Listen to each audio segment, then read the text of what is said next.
Being alive is a sick joke.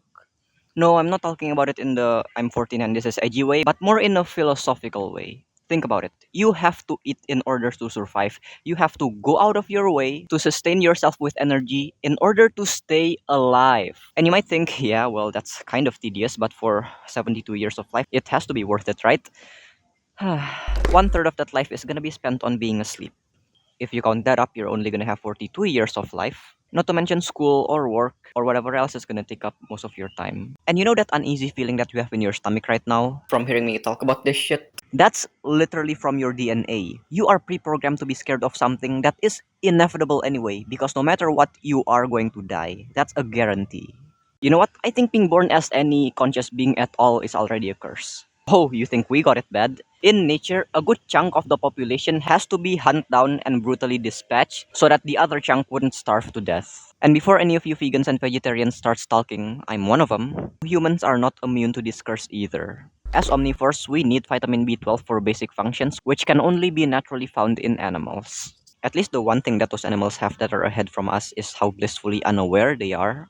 You'd think, considering how evolved our brain has become, that we will eventually evolve to fear every other external threat except for natural death. But no, we still have to learn that shit on our own. Being born as a human is literally the process of being traumatized at some point, finding out that you're gonna die, and then spending the rest of your life trying to cope with it. And we have coped alright. Oh, but that's what gives life so much meaning. If you're gonna live forever anyway, what's the point? It's something that, if I'm just gonna be frank, just sounds plain stupid if you think about it for more than 2 seconds. Every single caveat that I've heard from being immortal, from watching your loved one dies over and over again, to floating in space forever after the sun explodes, all comes from being mortal in the first place. If we live in a world that's gonna exist forever, where everyone's immortal, even if, let's say, you're gonna be bored with your life eventually, you'll still have the chance to start over again and again, even eventually falling in love with the same person without you even realizing.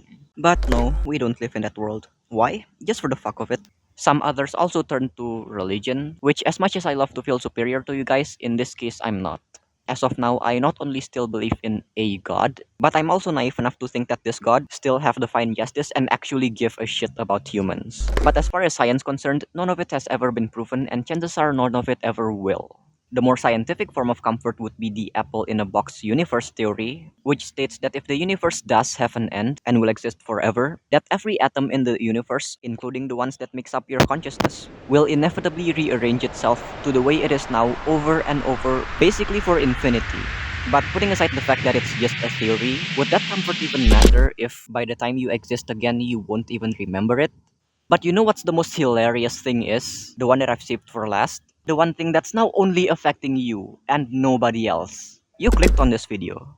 You clicked on a title that says this video will ruin your 2026. And while everyone else are crossing off their New Year's resolution, you're gonna be thinking about this. And that at the very least this year is just gonna be another reminder that none of the things that you're planning on right now will matter in the grand scheme of things. Why? Why did I do that?